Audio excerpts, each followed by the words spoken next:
पुराना तेल क्षेत्र कहाँ है?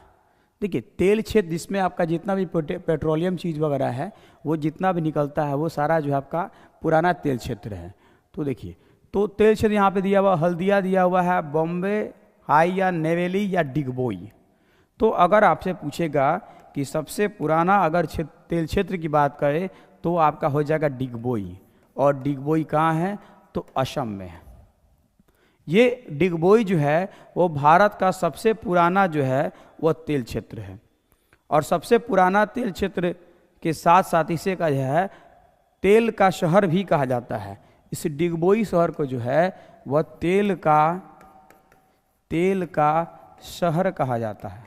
शहर कहा जाता है। किसे कहा जाता है? डिगबोई को तेल का शहर कहा जाता है। अगर असम की बात करें हम लोग, असम, अच्छा पूछता है कि असम का शोक किस नदी को कहा जाता है? तो वहाँ पे नदी है ब्रह्मपुत्र। ब्रह्मपुत्र नदी को जो है असम का शोक कहा जाता है।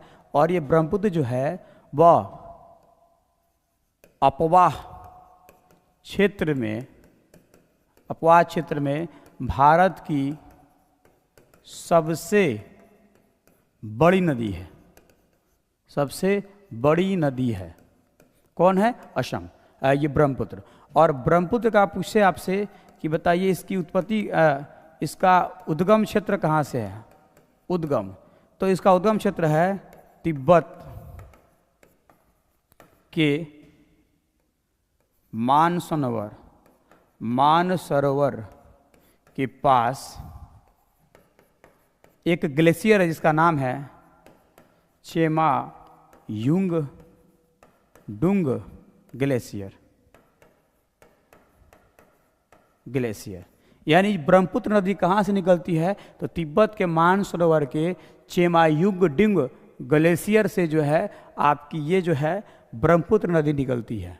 और ये ब्रह्मपुत्र नदी जो है वो भारत की अपवाह क्षेत्र में सबसे बड़ी नदी है। लेकिन आपसे बोले कि भारत की सबसे लंबी नदी कौन सी है? तो गंगा नदी है, जिसकी लंबाई जो है 25 है।